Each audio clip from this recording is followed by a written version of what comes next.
Hello दोस्तों, कैसे हो? राजकुमारी कैसे बनी डायन कहानी के माध्यम से समझते हैं। कहानी शुरू होती है सूर्यगढ़ नामक एक समृद्ध राज्य से। वहाँ की राजकुमारी मृगनयनी अपने अद्वितीय सौंदर्य, कोमल स्वभाव और शास्त्रों के ज्ञान के लिए प्रसिद्ध थी। लेकिन एक दिन उसकी जिंदगी पूरी तरह बदल गई और वही राजकुमारी एक भयंकर डायन बन गई। आज सैकड़ों साल बाद सूर्यगढ़ का किला वीरान पड़ा है। लोग कहते हैं कि वहाँ की राजकुमारी अब भी किले में रहती है, लेकिन वह अब इंसान नहीं बल्कि एक श्रापित आत्मा है। मृगनयनी का दिल उस समय राजकुमार आदित्य पर आ गया जब वह अपने पिता के पास एक विशेष गठबंधन के लिए सूर्यगढ़ आया। आदित्य साहसी, सुंदर और अपने राजकाज में कुशल था। मृगनयनी और आदित्य की पहली मुलाकात महल के बगीचे में हुई। उनकी बातचीत धीरे धीरे गहरी दोस्ती और फिर प्रेम में बदल गई। एक दिन मृगनयनी ने आदित्य से कहा, मैं तुमसे विवाह करना चाहती हूँ। मैं जानती हूँ कि हमारा प्रेम सच्चा है। आदित्य ने मुस्कुराते हुए कहा, मैं भी तुम्हें चाहता हूँ, लेकिन हमें यह विवाह अपने राज्यों के बीच शांति बनाए रखने के लिए करना होगा। मृगनयनी ने इसे अपनी खुशकिस्मती समझा, लेकिन उसे नहीं पता था कि आदित्य के मन में एक भयानक राज छिपा था। विवाह से ठीक एक दिन पहले मृगनयनी को एक सेविका ने बताया कि आदित्य केवल अपने राज्य की सुरक्षा के लिए यह विवाह कर रहा है। राजकुमार आदित्य किसी और से प्रेम करता है। वह आपकी छोटी बहन चंद्रिका से विवाह करना चाहता है। यह सुनकर मृगनयनी का दिल टूट गया। उसने सोचा कि यह महज एक अफवाह है, लेकिन जब उसने आदित्य और चंद्रिका को एकांत में मिलते देखा तो उसकी दुनिया बिखर गई। मृगनयनी ने आंसुओं से भरे गले से आदित्य से पूछा, यह सच है? क्या तुम मुझसे प्रेम नहीं करते? आदित्य ने जवाब दिया, मृगनयनी, मैं चंद्रिका से प्रेम करता हूँ, लेकिन हमारे राज्यों के बीच शांति बनाए रखने के लिए मैंने तुमसे विवाह करने का नाटक किया। यह सुनकर मृगनयनी का दिल दर्द और क्रोध से भर गया। मृगनयनी ने अपनी छोटी बहन चंद्रिका से बात की, तुमने मेरे साथ ऐसा क्यों किया? मैं तुम्हारी बड़ी बहन हूँ। लेकिन चंद्रिका ने हंसते हुए कहा, तुम्हारी सुंदरता और राजगद्दी के कारण हमेशा सब कुछ तुम्हें ही मिलता है। यह प्यार मेरा है और मैं इसे तुम्हारे लिए नहीं छोड़ सकती। उस रात मृगनयनी का दर्द हद से ज्यादा बढ़ गया। उसने महल के पुराने जादुई ग्रंथ से काली शक्ति का आह्वान किया। उसने देवी से प्रार्थना की, मुझे शक्ति दो ताकि मैं अपने साथ हुए इस अन्याय का बदला ले सकूं। देवी ने उसे शक्ति तो दी, लेकिन साथ में श्राप भी। तुम्हारे क्रोध और दुख ने तुम्हें श्रापित कर दिया है। अब तुम मानव नहीं बल्कि एक श्रापित आत्मा बन जाओगी। तुम्हारा प्रेम भी तुम्हें नष्ट कर देगा। मृगनयनी के शरीर में अजीब बदलाव होने लगे। उसकी आंखें धीरे धीरे काली पड़ने लगी। उसके लंबे सुंदर बाल सर्पों में बदल गए। उसकी आवाज भारी और डरावनी हो गई। महल में लोगों ने उसके बदलाव को महसूस किया। उसने सबसे पहले चंद्रिका और आदित्य से बदला लेने का निश्चय किया। मृगनयनी ने चंद्रिका को महल के सबसे ऊंचे मीनार से धक्का दे दिया। यह तुम्हारा अंत है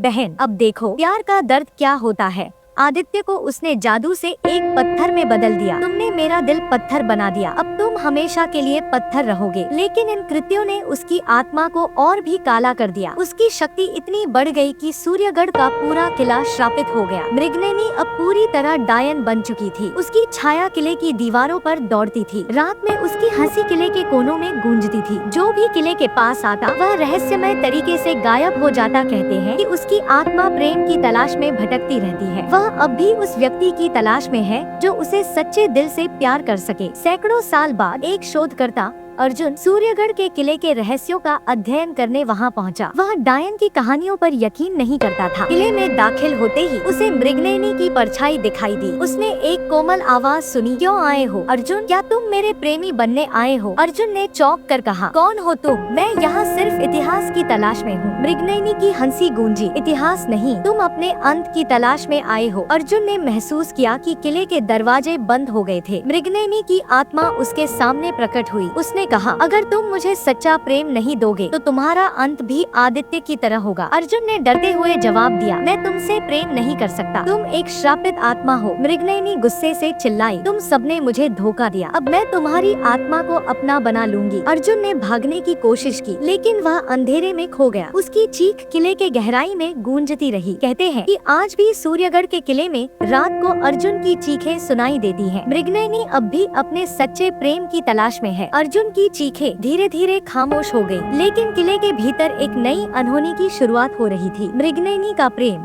उसका गुस्सा और उसका श्राप अब एक नई दिशा लेने वाला था। अर्जुन की आत्मा ने उसके श्राप को और भी बलवान बना दिया था। मृगनयनी ने महसूस किया कि उसके भीतर कुछ बदल रहा है। उसकी शक्तियाँ पहले से कहीं ज्यादा बढ़ गई थी। उसे हर समय अपने अंदर कुछ अजीब सी हरकत महसूस होती। उसकी सड़ी हुई त्वचा धीरे धीरे नई बन रही थी और उसका शरीर फिर से सुंदर दिखने लगा, लेकिन साथ ही वह एक अजीब दर्द से गुजर रही थी। वह समझ नहीं पाई कि ये सब क्यों हो रहा है। एक रात जब मृगनयनी किले के हॉल में खड़ी थी, उसे अपनी छाया अजीब दिखी। उसकी छाया के पेट के हिस्से में एक आकृति उभरने लगी। यह क्या हो रहा है? यह दर्द क्यों बढ़ रहा है? उसने चीखते हुए कहा। अचानक किले की दीवारों से खून टपकने लगा। फर्श पर लाल लकीरें बन गईं और उनमें एक शब्द लिखा उभर आया, संतान। मृगनयनी समझ गई कि वह गर्भवती हो चुकी थी। अर्जुन की आत्मा और उसके श्राप ने मिलकर एक नई भयानक शक्ति को जन्म दिया था। मृगनयनी के अंदर पल रहा बच्चा कोई साधारण बच्चा नहीं था, वह श्राप और क्रोध से बना था। रातों में मृगनयनी अपने पेट में किसी के पंजों की हरकत महसूस करती। कभी कभी ऐसा लगता कि कोई भीतर से उसके पेट पर खरोंच मार रहा है। वह बुरी तरह डर चुकी थी। उसने अपने आप से कहा, क्या यह मेरी सजा है? मैंने जो आदित्य और चंद्रिका के साथ किया, उसकी कीमत मुझे इस तरह चुकानी होगी। जैसे जैसे दिन गुजरते गए, किले के भीतर अजीब घटनाएं और तेज हो गयी। किले के चारों ओर जानवरों की चीखें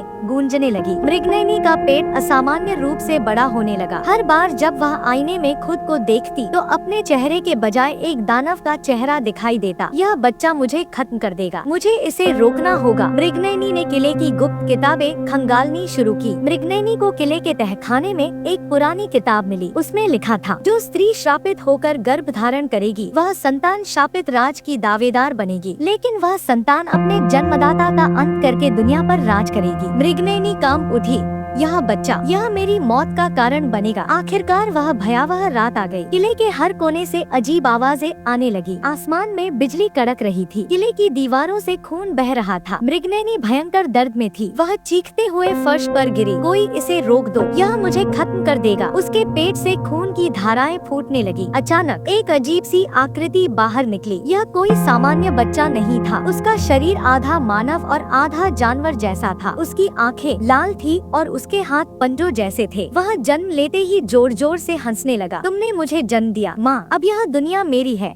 मृगनयनी ने अपने बच्चे को मारने की कोशिश की। उसने अपनी सारी काली शक्तियों का उपयोग किया, लेकिन वह बच्चा और भी ताकतवर होता गया। उसने कहा, तुम्हारा अंत अब नजदीक है। तुमने इस श्राप को चुना था, अब भुगतो। उस दानवी बच्चे ने अपने पंजों से मृगनयनी का गला घोंट दिया। उसकी हंसी पूरे किले में गूंज रही थी। मृगनयनी के मरने के बाद वह बच्चा किले का राजा बन गया। उसकी शक्तियों ने पूरे राज्य को अपनी चपेट में ले लिया। सूर्यगढ़ के आसपास के गाँवों में भूतिया घटनाएं होने लगी। हर रात लोग अपने घरों में अजीब चीखें सुनते। कई लोग अचानक गायब हो जाते। लोग कहते हैं कि वह दानवी बच्चा अब भी किले में रहता है और अपने साम्राज्य का विस्तार कर रहा है। सूर्यगढ़ का किला आज भी खड़ा है, लेकिन वहाँ कोई नहीं जाता। लोग कहते हैं कि अगर कोई किले के अंदर जाता है तो वह कभी वापस नहीं आता। मृगनयनी का श्राप अब उसकी संतति के रूप में दुनिया में जीवित है। क्या तुम वहाँ जाने की हिम्मत करोगे?